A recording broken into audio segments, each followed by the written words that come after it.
Kalau uzlah ini lebih ekstrim daripada zuhud. Karena dalam uzlah itu tidak sekedar hatinya, tapi tubuhnya juga menghindar dari keramaian. Jadi uzlah itu dari kata-kata azala ya'zilu, i'tazala ya'tazilu. Ini artinya apa? Mengasingkan diri dari dunia ramai. Dalam rangka apa? Melatih batin biar bisa zuhud. Kan kadang-kadang kita harus latihan dulu. Tadi namanya riyadhah. Wah Pak, kalau saya masih di circle saya yang sekarang, sulit saya menumbuhkan jiwa zuhud. Pingin zuhud kok tiba-tiba diajak ngafe, pingin zuhud tiba-tiba diajak touring, healing, tiba-tiba diajak, wah kapan saya zuhudnya ini Pak. Nah, bisa ambil strategi riyadhah dengan cara uzlah. Menjauh dulu deh dari keramaian. Nanti kalau batinnya sudah kuat, tidak mudah tergoda, turun lagi. Nah, ini sebenarnya salah satu laku dalam tasawuf. Namanya uzlah. Para ulama dulu ya banyak yang melakukan uzlah dalam rangka menjaga diri biar tidak mudah tergoda. Menjauh dari keramaian, menenggelamkan diri. Biar tidak kelihatan dulu. Dalam rangka apa? Latihan. Kalau kita hari ini kan takut. Kemarin kan ada FOMO. Takut dia anggap tidak ada. Sehingga kalian pokoknya pingin tampil terus, pingin kelihatan terus. Waduh Pak, channel YouTube saya sudah seminggu ini tidak ada isinya, harus bikin konten ini. Pokoknya kamu pingin tampil terus. Kamu lupa logika tadi, logika riyadhah tadi. Mending kamu puasa dulu, jangan tampil. Nanti kalau sudah hebat baru bikin konten yang luar biasa. Daripada memaksa tampil terus tapi tidak berkualitas. Nah, ini logiknya FOMO kan yang sering dipakai kemarin. Nah, uzlah melatih yang sebaliknya. Jauhkan dirimu. Lakukan riyadhah dulu. Mendekat dulu pada Allah. Baik. Nah, ini ada beberapa, ini saya ambil dari kitabnya Imam Ghazali ya, Ihya Ulumuddin. Ini salah satu hadis yang Rasulullah Nabi Muhammad menyarankan kita di situasi tertentu menjauh. Jangan terlalu terlibat. Kata beliau begini, bersabda beliau, apabila engkau menyaksikan manusia pada ingkar janji dan amanah yang dipercayakan pada mereka, kemudian mereka menjadi begini. Jadi begini itu beliau memasukkan jemari yang satu ke jemari yang lain. Maksudnya apa? Mereka ini sibuk bertengkar dan berkonflik. Jadi kalau sekelilingmu sudah tidak karu-karuan, isinya orang gegeran, orang konflik saja, para sahabat terus tanya, lalu apa yang harus kami lakukan wahai Rasulullah? Tetaplah kalian berada di rumah kalian, jaga lidahmu baik-baik. Yo, saya tambah ya sekarang, jaga jempolmu baik-baik. Ya, ambil apa yang kalian ketahui, tinggalkan apa yang kalian tidak ketahui. Karena itu tetap sibuklah dengan urusan kalian sendiri dan tinggalkan urusan orang banyak. Biar kamu tidak terpengaruh. Nah, ini dimaknai ada momen ketika kalian mundurlah. Jangan terlalu terlibat. Situasinya tidak kondusif. Isinya orang gegeran, orang berselisih. Kalau kamu masuk, pasti kamu terlibat perselisihan itu, entah di posisi yang mana. Mundur sebentar. Apa sama sekali kemudian tidak peduli? Ya tidak. Kalau memang ada yang jelas baik, kalian ambil. Yang meragukan, yang tidak jelas, yang kalian tidak ngerti apa-apa, singkirkan semua. Nah, ini petunjuk dari Nabi. Ini juga dipakai untuk memahami uzlah. Atau ini kata-kata Umar bin Khattab, kesendirian lebih baik daripada sahabat yang buruk perilakunya. punya temen sakos itu kok kurang ajar semua, yo wis lah, ndak apa-apa kamu milih. Aku tak menyendiri sebentar, menjauh sebentar. Ini ada kalimat dari Ibnu Somad. Ini masih saya ambil dari Ihya. Manusia itu ibarat obat yang dengan mereka kita bisa menyembuhkan beberapa penyakit. Kita ini kan makhluk sosial, butuh orang lain. Tapi hari ini banyak manusia yang justru jadi penyakit. Dan sulit mencari penawarnya. Oleh karena itu kata saya Ibnu Somad, larilah dari manusia banyak sebagaimana kalian lari dari singa. Waduh, sebelum aku diajak maki-maki ini tak minggir saja, lari saja. Wah, sebelum aku diajak berkonflik yang tidak jelas ini, tak pergi saja, minggir saja.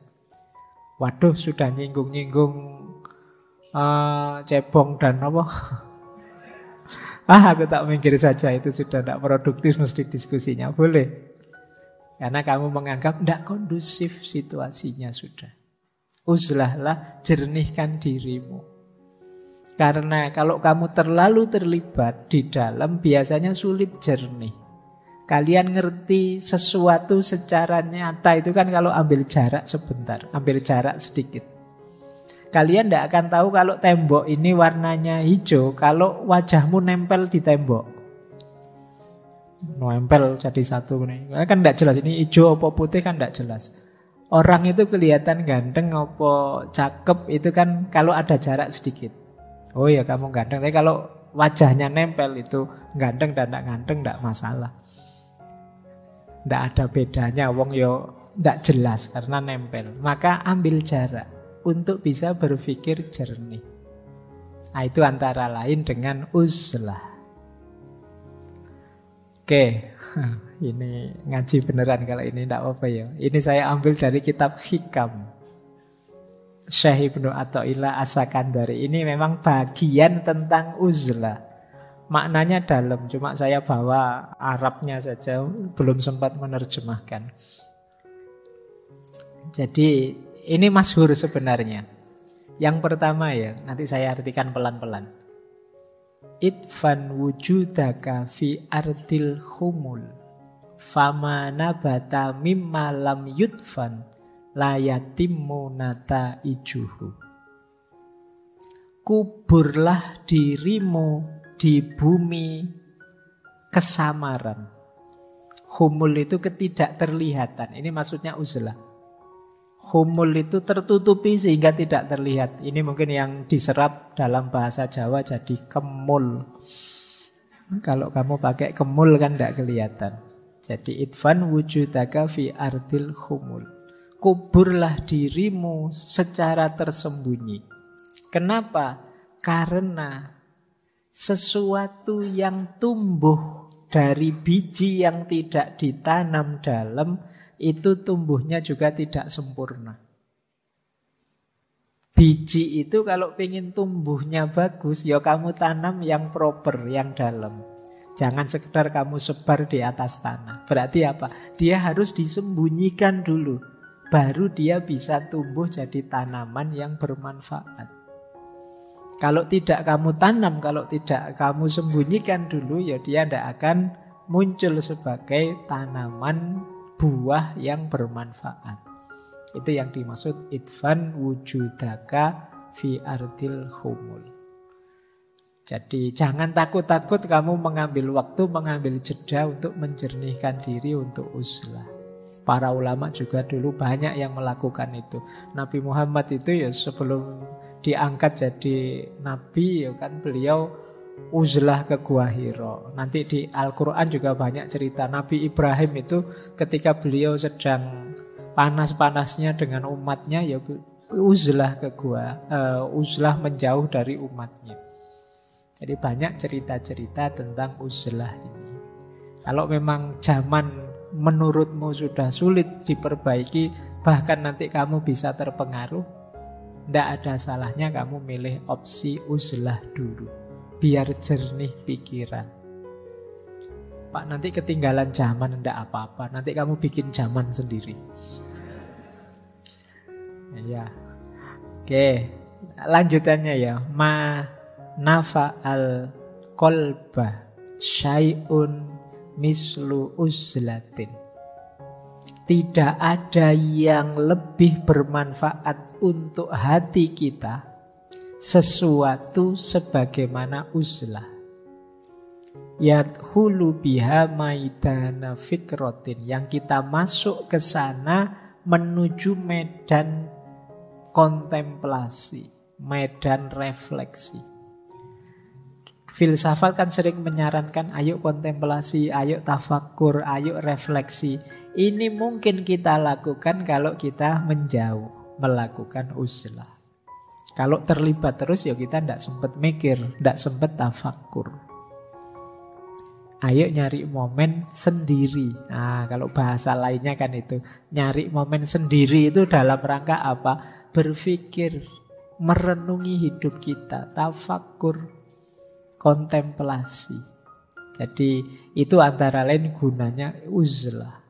Bukan kan banyak quote-quote itu, carilah momen sendiri. Tapi momen sendiri itu tidak sekedar untuk kamu bisa YouTubean sendiri, TikTokan sendiri, WA-an sendiri, enggak. Maksudnya untuk tafakur, kontemplasi. Nah, terakhir ini dari Syekh Ibnu Athaillah. Kaifa yusriku qalbun suwarul akwani muntabi'atun fi mir'atihi. Bagaimana kolbu kita, hati kita bisa mendapat cahaya dari Tuhan. Wong di dalamnya sudah penuh dengan gambar-gambar. Gambar-gambar realitas. Suwarul akwani muntabi'atun, terpatri fi mir'atihi, di cerminnya. Kenapa kita sulit menangkap cahayanya Allah? Kita terlalu sibuk dengan urusan dunia, hati kita penuh dengan hal-hal duniawi. Tempat untuk Allah hadir dengan cahayanya tidak ada. Disitulah saatnya kita harus mengambil jarak, mundur sebentar, memberi space agar cahaya bisa masuk. Mungkin batin kita terlalu penuh dengan gambar-gambar. Kalau istilahnya Syekh Ibnu Athaillah gambar-gambar. Kalau teman-teman mungkin tidak hanya gambar ya, ada videonya segala. Isinya macam-macam. Jadi cahayanya Allah tidak bisa masuk. Am kaifa yarhalu ilallah wa huwa mukabbalun bisyahwatihi. Bagaimana engkau bisa berjalan kepada Allah kalau engkau terbelenggu oleh syahwatmu? Bagaimana dia bisa berjalan pada Allah sementara dia terbelenggu oleh syahwatnya? Nah, ini juga nasihat untuk yang hidup asketik. Yuk melepaskan diri dari belenggu syahwat. Kita akan sulit maju ke depan kalau dibelenggu oleh syahwat. Am kaifa yatma'u ayyadkhula hadratallah wa huwa lam yatatohhar min janabati ghaflatihi. Bagaimana dia bisa mengharapkan masuk ke hadirat Allah, dekat dengan Allah, sementara dia belum membersihkan diri dari kelalaiannya. Janabati ghaflah, ini janabah, kayak orang junub. Orang lalai tapi tidak sadar-sadar. Gimana bisa dekat dengan Allah? Wong kamu itu lalai dan tidak sadar-sadar. Yang terakhir, am kaifa yarju ayyafhama daqaiqal asror wa huwa lam yatub min hafwatihi. Bagaimana engkau menghendaki bisa paham hal-hal rahasia yang halus, yang tidak kelihatan, sementara engkau tidak tobat dari kesalahanmu.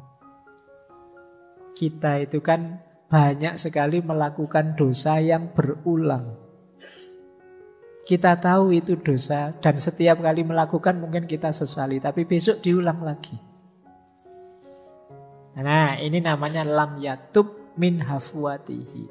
Loh, kalau belum bisa berhenti melakukan dosa yang disengaja, bagaimana engkau bisa masuk ke ilmu-ilmu rahasia yang lebih dalam? Nah, ini salah satu bab bagian di kitab Hikam. Hikmah yang ke-11, 12, 13 mengajarkan kita untuk uzlah. Tujuannya apa? Menjernihkan diri. Dari yang pertama tadi ya, gambar-gambar duniawi. Yang kedua, dari belenggu syahwat. Yang ketiga, dari kelalaian. Hal-hal yang melalaikan kita. Entah apa itu, apa gadget, apa musik, apa film, apa apapun itu. Kok ternyata membuat kita lalai pada Allah. Yo ayo kita bersihkan diri dari itu. Dan yang keempat, dari kesalahan-kesalahan. Nah, itulah gunanya kita uzlah. Menjauh sebentar. Kamu boleh menyebut ini momen me time atau momen sendiri, boleh lah. Pakai istilah yang lebih keren juga boleh. Yang penting kamu lakukan itu. Ini untuk ngerem kesombongan kita. Ini untuk ngerem rasa penting kita. Untuk ngerem segala yang kita lakukan yang tidak ada gunanya, yang sia-sia, yang dosa, yang syahwat, dan lain sebagainya. Inilah gaya hidup asketik yang namanya uzlah.